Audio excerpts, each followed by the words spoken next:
That's always. Now, I don't know how well this is going to go out. For some reason, it looks like, oh no, connection issues came up. Sorry to anybody that just joined in. Welcome to Atlantic Bushcraft Adventures. I thought I was going to have some connection issues there. Apparently we did not, so things are good.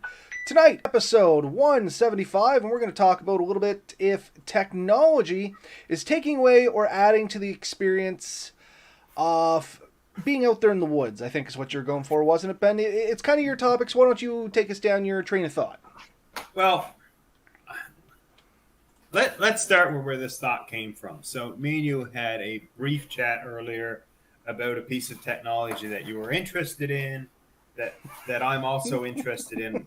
The actual technology is not important. Anyone can see his face says, "Don't tell anyone." So the technology itself is not important. The thing is it actually adding to the experience or taking away from the experience? And I think that's a big question with a lot of us bushcrafters. And it could be anything. It could be your cell phone. It could be your GPS. It could be a new special knife. It could be a plethora of things. But the technologies that you're taking in, stuff that's not traditional, maybe is the word for you, or something that's new. So it could be a newly designed tool, piece of equipment. It could be any number of things. And there's a ton of things that fit in this category. But the big question is it taking away from the experience? And there's a few ways to look at that, and I want to get into that in a second. Or is it adding to the experience? Does it enhance the experience? And I think that there's no easy answer to this question. So if you're thinking we're going to come in here and say, yes, just only use traditional stuff, anything else ruins your experience, that's not what we're going to leave here saying. And we're not going to tell you the other thing either, that bringing those technologies in makes it infinitely better, because that's not always the case either. So what I wanted to get at, and I think this is where we'll start our conversation more or less, is how does it affect your experience? And let's look at a few random items, I guess, just different things. So let's start with a fun one, fire starting. So some people would turn around and say the ferro rods are actually more of a modern piece of technology. It's flint and steel, that's much more traditional. The ferro rods are, I think, newer, at least relatively, right? Yeah, I agree with that. Did you know the lighter predates the match? I heard somebody tell me that before. I've never researched it, but I kind of believe it, just because of I think it would just be a little easier to make a lighter, believe it or not, because you just basically need a tank of kerosene, a wick, much like an oil lamp, and a spark to throw onto it. As where with a match, you got to get into sulfur and some other chemical compounds, which I'm not going to name online so nobody tries to make their own matches. And you got to mix that together, and you got to bond it to a wooden stick. You got to process those wooden sticks, make sure they're 100% dry, they're not collecting moisture. It's just a much more in-depth production process, I guess. So the first people that had a method other than, say, friction fire, and in seen something like a lighter, a match, a ferro rod, something that makes it a little bit easier to start fire, would say, "Oh, that's technology. That's just something that, it's not traditional. It's no good." But I mean, is it really that big of an advantage? Is it really taking that much away? And is it an advantage? Yes. The ability to get, say, instant flame or hotter sparks makes it easier to start a fire. And for a lot of times, it's a safety issue. If you fell through the ice and you had to get yourself warm as soon as possible, I guarantee you the fastest way, if somebody offered you a blowtorch to get your fire going, you're going to take it. For right? sure. There is a certain point where the technology is hand in hand with safety, I guess. Yeah. So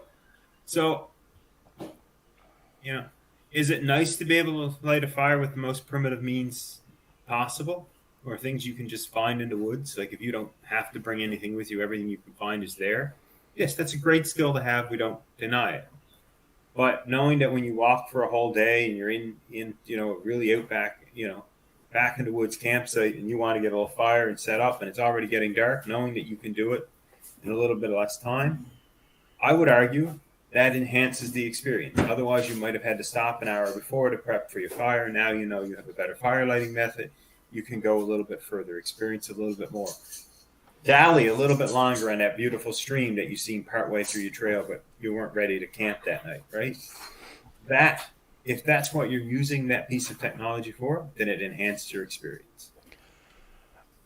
I'm going to say a very broad statement on the whole thing, because once you gave me the topic or the idea for the topic, I got thinking about it, and I actually thought about this one hard all day. Yeah. I think the technology will only take away from it as much as you allow it to. Otherwise, it could also enhance, much for the reasons you just said. If in a survival situation you fell through the ice, the technology's there, you get warm, you potentially avoid getting frostbite and hypothermia and stuff like that, depending on how bad it gets. But just because you got the lighter in your pocket doesn't necessarily mean that you still can't practice those primitive skills. It's always nice to have a backup, and that's where I see a lot of technology falling into, for me and my purposes anyway, or as something to augment the outing. So we started with fire. Another big one that my head went to was, of course, the cell phones. Because, I mean, there is so much stuff on a cell phone that could go either way. You can have your plant identification apps on there, or the fungus identification app like you had out there, and you get to learn a lot of valuable things out of that if that's so what you choose to do. I mean, even you can download some music and you can have a little bit of entertainment while you're out there. You can put a movie on it and have something to watch while you're falling asleep. These are all things, to me, some would argue the movie might be taking away and the music might be taking away, but is it really? You know what I mean? If you're going out there for your enjoyment, what's it taking away from? Yeah. Yeah. No, agreed, right?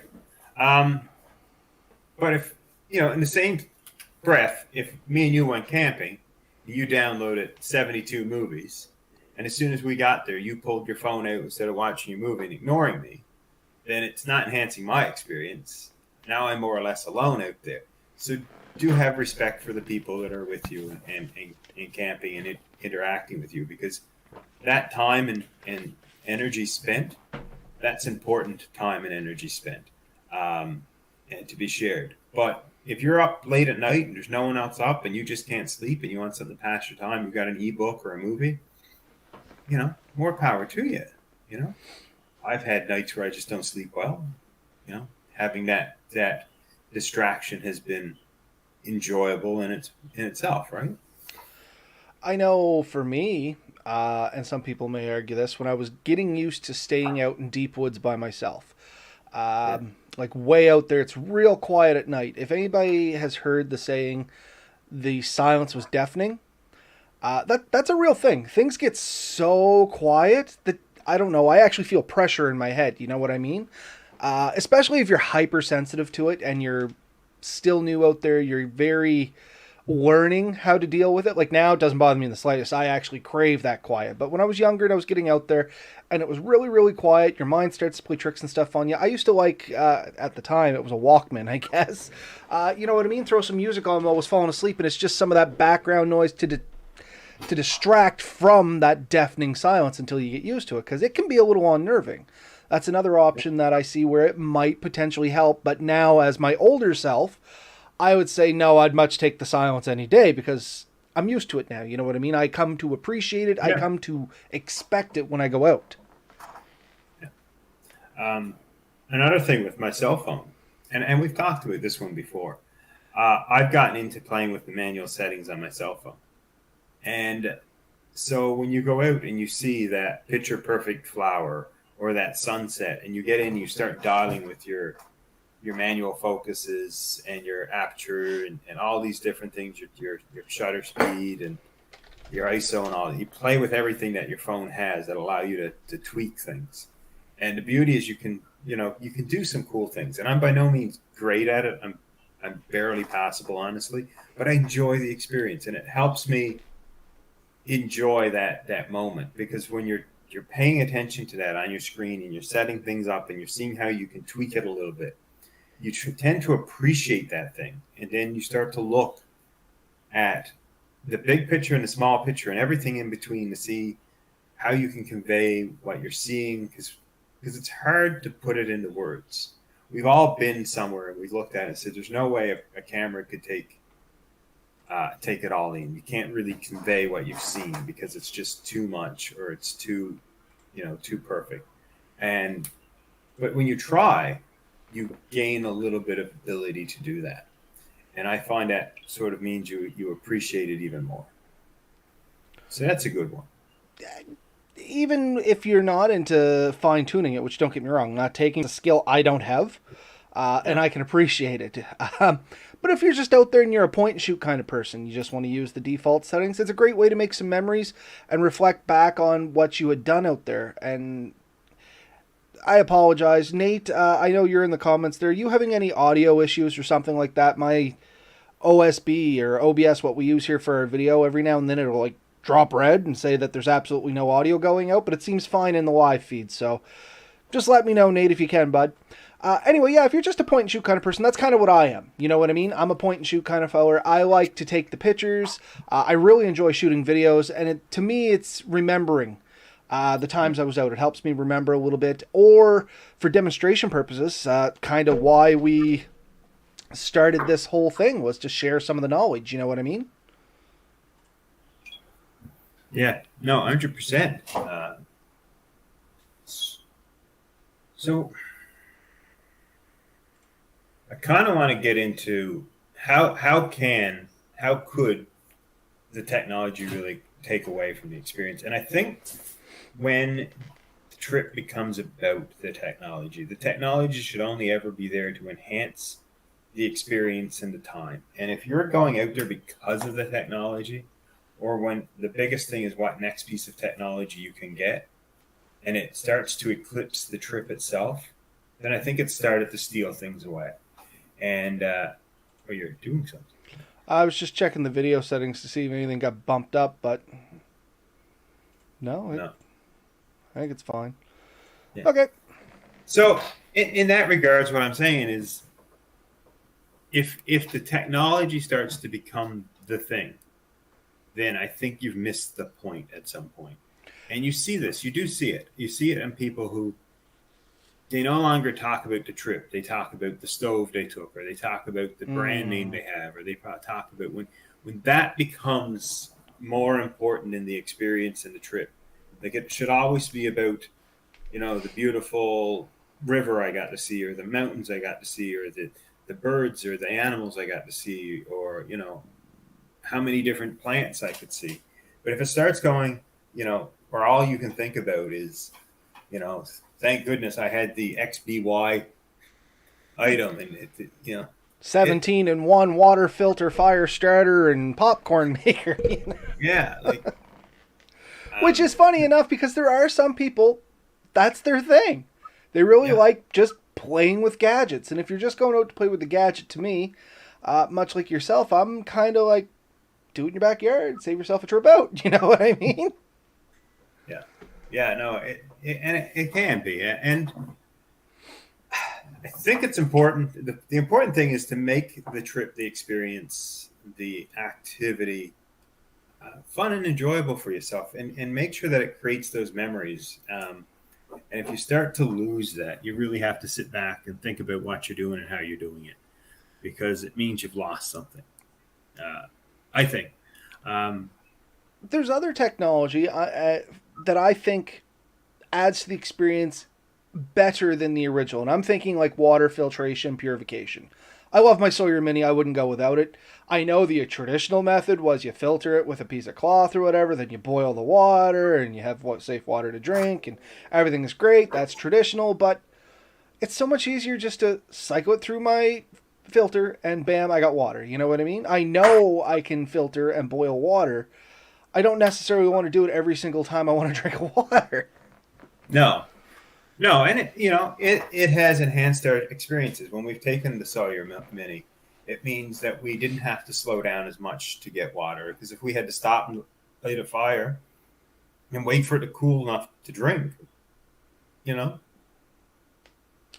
And there's been times like when we went to the waterfall, it was pretty, well, it was cold at night, but it was warm when we got there and we just wanted to drink. And we took limited water with us because we knew we were going to have water there. And exclusively for both of our outings, actually all our outings we've ever been out on, we've always basically drank the water on location. We use our filters and stuff like that because water. I generally take one small bottle of bottled water just in case it all goes bad. Otherwise, it's heavy to take that because we drink quite a bit of water. The average person, 2 to 4 liters a day. That's under normal circumstances, I guess is what they say. If you're working, which we were because we set up hammocks and we're playing, that's kind of what being out in the woods is about, is having some fun and doing some playing. We probably drank more than that. I can remember running water through that thing. It almost seemed like a constant thing at one point. You know what I mean? We always had some water trickling. Yeah. Well, that's the thing. We had it hung from a branch and we'd fill it up. And more often than we not, we looked over and our container was overflowing. So we put the cover on and stuck another one underneath it, topped up the thing, and we just kept it running. It was, like you said, it was almost constant, and we drank a fair bit. And I mean, even when I'm canoeing, the beauty of those things is I fill up my bag and I don't have the hang system because I don't have like an IV bag on my canoe, but I'll use the squeeze method. That's our next invention there, buddy. An IV pole for your canoe. I'm already thinking about it now. It's just going to be too top heavy. We're going to have to put pontoons out. We'll just build a better boat. But no, it is true. And the other thing with it is you can literally, depending on the camelback you have, if you have a hydration bladder of some sort, a lot of folks just cut the hose and run it in line. Yeah, I've done that. And just drink away. You know what I mean? I have a bag that I cut the end off. I left about that much off it, and I keep the end with my gear because if I want to, slap it through back into the line because it's the same bag I use for drip watering. And bam, I can throw my hydration bag in and I got water on the go, which honestly is kind of what I seem to be doing a little bit more in the ATV. The ATV, I always have one with me just to grab a drink out of a stream, but it's way easier to fill the bag out of the stream, put the bag on my back, and just keep driving. Yeah. No, for sure. Yeah. So, I mean, there's a good example of technology and how it hasn't taken away from the experience at all. It's always added to the experience, and it's never encroached on replacing the experience, but we've always felt it made things a tiny bit easier, a little bit more enjoyable, without becoming more than it was, right? I got one for you, Ben, because it's a question that I've been asked before. What about shooting our videos and podcasts? Has that, like when we've shot videos out in the woods, for instance, the hammock video, people have asked, does that take away from the experience? Like you're just going out there to shoot a video. It's more like work. Are you really enjoying being out there? And honestly, I don't find it takes from the experience. I find it almost gives me a new appreciation for it because now I have to do it in such a way that I'm showing it to somebody else. Like you have to think about the camera as being an individual and you're teaching that individual how to do something. So you really have to think about what you're telling them, so that you don't tell them misinformation. You don't forget a step, because if a person was there in front of you, they could ask questions and you can fill in the blanks. But with a video, it's face value. If you miss a step, that person doesn't know you missed a step. In all honesty, they could just be left high and dry like, oh, why didn't mine work out this way? Yeah. And I've experienced both. I've been out and doing it where it just really did add to the experience because, like you said, we were focusing on a single activity or a learning point or something that we wanted to share. And that kind of brought that to life and forefront. But I've been with other trips where it became a chore. And it's when it interrupts the trip constantly, when it prevents you from doing what you want to do, then it does sort of take away from it a bit. Not to the point where I didn't want to do it or I hated it, but it is a fine line, I think, videoing. And that's one of the struggles we have is we tend to get out there and we forget to take a video because we are so in the moment. And I think that's a legit concern. It's something that happens to me and you. It's a real thing. We have, no word of a lie, spoiler for some people out there that have been listening to us for a long time, we shot a YouTube trailer. And honestly, most of the video, it's there, it's okay. It's not that great because it was a secondary thing to the trip we went on. We had a way more fun just on the trip, and it was kind of an afterthought trying to do our YouTube entry video, and you can kind of tell. I still have it, it's uploaded, it's all listed. It's kind of interesting. I do send the link to some people because we did have a lot of fun doing it, but it's not the highest quality work we've ever put out for sure. No. No. And we'll probably try it again someday somehow. Uh, we'll have to probably do it separate and just combine them, which is fine. That's perfectly acceptable.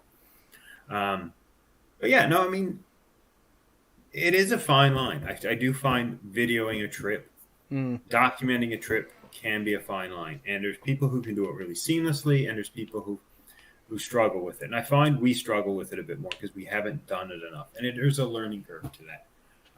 Other people kind of can do it pretty quick and smooth, and it takes away less of the trip because you forget about what they have. And that's a place where technology can help. We've talked about some of my camera gear before, and I have a DJI Pocket. And the beauty of that one is it has a tracking feature. And if you know what a tracking feature is, I can basically draw a circle on my head or like square around my head, and it'll capture that image. And then when I walk, the camera will actually follow me in an arc. Like as I walk left and right, it'll keep me in the center of the screen. That's like having a totally separate person there videoing. Yeah. And that's really nice for the kind of stuff we're attempting to do. And it's one of those things I really wish we could have got together and utilized that a lot more. But it's great technology for that purpose. Now, I could see where, like you were saying, documenting can cause a little bit of an issue. I've never run into it with the bushcrafting side of things because, frankly, let me back up. The only time I ran into it really bad, if anybody, I don't know if I've ever mentioned it before, but I used to have a paintball business. YouTube channel. I did a bunch of stuff, much like we were doing here, but it was even a smaller niche, and I couldn't find anybody to share that experience. And that was one of the big goals why I moved into this. When I tried to collab with other people on a location, that's when it became almost tedious. Everybody's trying to do their own thing, plus you're all trying to do something together, and honestly, nothing really gets done if one person is not as organized as the rest. And I'm not going to say that I wasn't the most organized or wasn't the least organized. I definitely have my ups and downs, but when you got like 5 people with that, it becomes a cluster real fast. And then the whole thing gets kind of like wasted time. Yeah. And I could see that if there was multiple people trying to do recordings, or if there was that one person that had this very specific mindset about what their vision was, and they were trying to herd everybody else into that vision. I can see that being a little bit of a deterrent and maybe a distraction, almost an annoyance, if you will. I'm told if you can do it right, you almost storyboard it before you do it. Whether you actually write it in a book and say, like, I'm going to do this, this, this, and this, and I want to capture this shot, and I want to capture it from this type of angle, so maybe an over-shoulder angle. I want one like with your face in the shot. I want one with scenery in the back. If you have all that plotted out, it makes it easier because you already know what you want. You can almost label the videos. And the interesting thing is, what a lot of people don't realize on YouTube is the videos you watch are not necessarily shot in the sequence you see it in. No. The video magic is a wonderful thing, and I mean, Ben and I are not pros at this at all. We're very amateur when it comes to editing and splicing, but people that are good at it, they can literally shoot stuff. They might shoot the first, then they might shoot the end, and then they might shoot several middle sequences in between, just because the start and the end may be at one location, a couple of the middle things may be at a different location, and that's just how it works out. And I guess that's where the storyboarding would come in. Yeah, there's definitely people that shot outgoing trips and made it look like there was their ingoing trips. And people who are good at it will even know, like, coming in, I wore this shirt, and they'll switch their shirt just to get a scene to look a certain way and switch it back after the fact so it looks like it was in sequence. I've seen this done, so I know it happens. It's just not always the case. Just know that if they can't get the scene they wanted, they might shoot it again later at a different time, different location, even to get what they want. It's doable. So what about when it comes to technology? Things like tablets and computers. I don't necessarily bring one into the woods myself. I've had one in the truck a couple times when I've gone to the woods, but more just by coincidence than purpose to bring it. But I do know a couple of folks that I travel with, or I guess hang out with, whichever way you want to say it, that they take a laptop into the woods because that's just a part of their gear. Now, to me, that's getting a little far down the rabbit hole for my likings. But to them, that's just what they like. They have some tutorials on there, some videos. It's just something they pack in. Yes, for sure. It, to me, it's just the bulk, and I've always had that fight with the bulk. A tablet, a computer, it's bigger, but it gives you a lot more advantage. So if you're using certain technologies, having that bigger piece of technology gives you more control and stuff. So other technologies we can think, and I mean, I guess it comes back to what's your definition of technology? Because when I was thinking technology, I was thinking electronics, and then we got into the fire starting aspect. So I guess if you wanted to get to that point of it, you could almost say that like modern tents and tarps could be an earlier technology than potentially building a shelter. For me, there's something to be said about building your own shelter, but there's also the simplicity of just popping up a shelter and being able to Yep. move quickly can sometimes add to the experience because now you're not bound to a location. If you go into, say, the waterfalls where we went, and I always use that as an example because it kind of fits the criteria of one of the best and most miserable places you can get to. You know what I mean? It's got cliffs, it's got bucks, it's got water. It's a gambit there. But if you went into there and tried to set up a shelter like that little shelter we looked at, that's the majority of your first day shot. And if you only got 2 days, even if you wasted your first day on that shelter, it may not be a great shelter. And then between firewood, you're just going to be exhausted the next day. Then you got to try and break that down if you're doing leave no trace.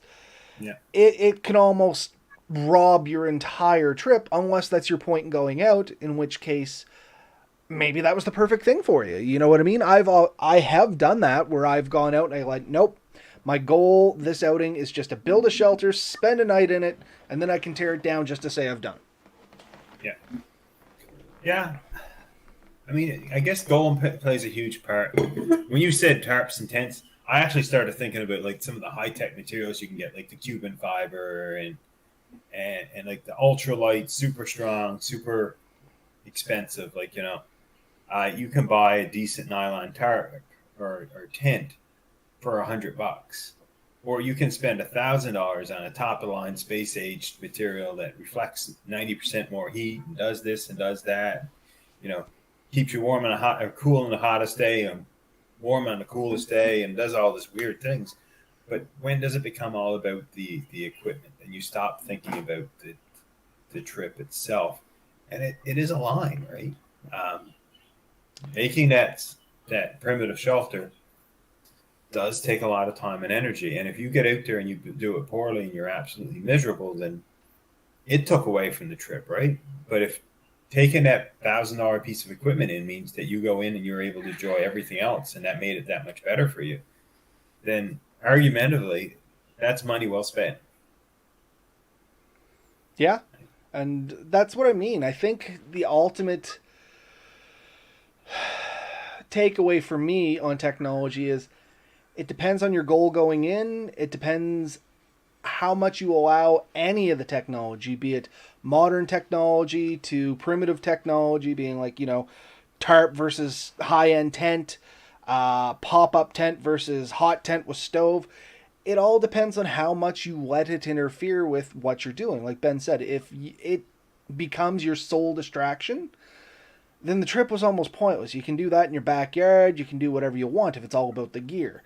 Getting out there is fine. And don't get me wrong, I'm not discouraging anybody that does this and goes out and has a good time. By all means, go out, have your good time. Just from my perspective. I'd probably just play with it in the backyard and have just as good a time as if I went into the woods, if not a better time, because now I don't have to track in. I have more time to work with it. I have stuff here that I can figure it out. Like when we test our gear, that's kind of what it is to me, is gear testing. Once you test it at home, then you kind of know how to do all that stuff, and it shouldn't be about that piece of gear out there. You may want to try that gear. We've done that with saws and stuff like that, and knives. So, oh yeah, we want to get out there and we want to try it, but it's not like the entire time I'm out there, I'm just going to saw logs because I want to try my new saw. One, you'd be exhausted, and two, to what reason? Yeah. Now that I've cut 12 cords of wood, I guess it's time to go home. I'll build my log cabin and leave. But so Nate's joined us in the comments here, and he says, I think a GPS system is technology, and it will add to your trip with safety and peace of mind if you're a beginner. And I couldn't agree more. And that's what we were saying about technology balancing safety. Any technology that's really going to give you an edge in safety, it's a good thing in my mind as long as you're not solely dependent on it. I love GPSs. I carry a GPS separate from my phone. However, I still know how to use a map and compass. I still know how to find north without a compass, and I can use that to try and do a little bit of basic navigation. Because if I became solely reliant on the GPS, I've had batteries die. I've gotten in areas where satellites didn't quite hit. But on the flip side of that, I've gotten into like iron deposits where my compass wouldn't point true north. So, Yeah, no, for sure. We actually had an instance with my search and rescue group where they had a compass, like 8 guys in line took their compass out and had different. One guy had a totally like 180 different degree different direction to north than everyone else, and it turned out he was standing on an iron deposit. and it's just fluky like that. It doesn't happen often. Anybody listening, don't think that you can't rely on your compass. I've been walking around the woods for well over 30 years, and I think it's happened twice. Both Yeah, times, it was when I was working with natural resources and I was doing WAPs or something. I was out in the woods for those reasons, and it was in just obscure conditions. I mean, it generally doesn't happen. I do understand that, but it is something to be aware of, especially if you've been traveling in one direction a long time, and then all of a sudden it says you should be traveling in a complete opposite direction. It's time to kind of give pause and thought, and just because we're on the topic, safely on that one. If you think you might be in an area like that, it's worth walking maybe 50, 100 feet ahead. Mark your area, walk 50, 100 feet ahead, and take another bearing. Because generally those iron deposits aren't humongous. no, I mean, and that was exactly what happened. Apparently, he walked a few feet away and it turned around. So just be careful. If you do see something that's an anomaly, like you say, move a little bit and see if that anomaly stays the same. If you're under power lines, know that your compass may not be operating to its best potential because it can create that deflection. I know for Uh, you folks in search and rescue, they probably tell you not to operate your compass near your radios. yeah, yeah. Try to keep a lot of that stuff away. Even if you're carrying a lot of equipment on you, especially if some of it has magnetics, like a lot of things have magnetics, like snaps and buttons and stuff like that. Keep your compass away from all that. Like it's just common sense when you think about it. But large metal objects, so you can't calibrate your compass by sticking it on top of a car hood. It's not going to work. That's fair. And I wouldn't throw your compass on top of your speakers at home. Most speakers are mag shielded now, but there's still enough magnetism in there. It can do some wonky stuff. Yeah.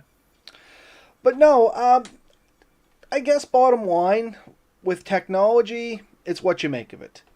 Yeah. It's good to acknowledge what it is, what it can be, and what it shouldn't be. And I think that's a conversation that everybody has to have as an individual. I mean, there's general guidelines that Ben and I have talked about, but that's just kind of to our preferences. That may not be your preference. That my preference and Ben's preferences differ to a degree. Like something that I may prime example. When I was taking my Walkman in to go to sleep, that may not be Ben's thing ever in his life. Yeah. And there's lots of people like that, but that helped me at that time. It served a purpose, and things were good. And like I said, I think it's just what you make of it, if that makes any kind of sense. Sure, 100%. I'm starting to spiral, so I want to stop. Yeah. No, I think we've gone somewhere with this thing. What I would like people to take away is if you pick up a piece of technology and you're wondering, is this starting to take away from your experience? Is it becoming the main part of the trip? Then maybe it's time to step back from that item and just look at it from a different point of view. But if you look at it and think of how much better the trip's going to be because it's going to help you with this, that, and the other thing, and just be honest with yourself about it. And that's going to be the hard thing. Are you after it just because it's new and trendy and exciting? Or are you after it because it really is fixing a problem that was there? And because there's technology out there that fixes things that were never a problem, at least for the average person. But once somebody tries to convince us that there's no other way, um, Yeah, I know what you mean. right? There are tools out there that people have, I've seen people use, and I'm like, I've bought tools. I have had tools where I bought them. I said, like, that looks really cool. I'll use that someday. Brought it home, went in the basement, never got picked up again. You know, The famous old saying, spend billions of dollars to build a pen that can write upside down in space when all you had to do was bring a pencil. Did you ever hear the counter of that? No, if there's a counter to the saying, I have not. I know there's actually more to it than that. It's a very simplistic way of summing something up. The reason it was developed in that sense was because the graphite and the pencil could potentially, at the time, if the lead broke off, it confused circuits and stuff like that. Yeah. Yeah. So it's something to just keep in mind.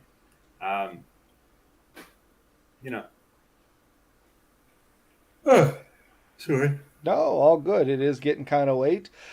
This can be a little bit of a shorter episode. It's been a while since we had one. I think that's probably, for me anyway, it's a decent spot to leave it. It was a good topic to chat about because I do know I've had this thought on my own.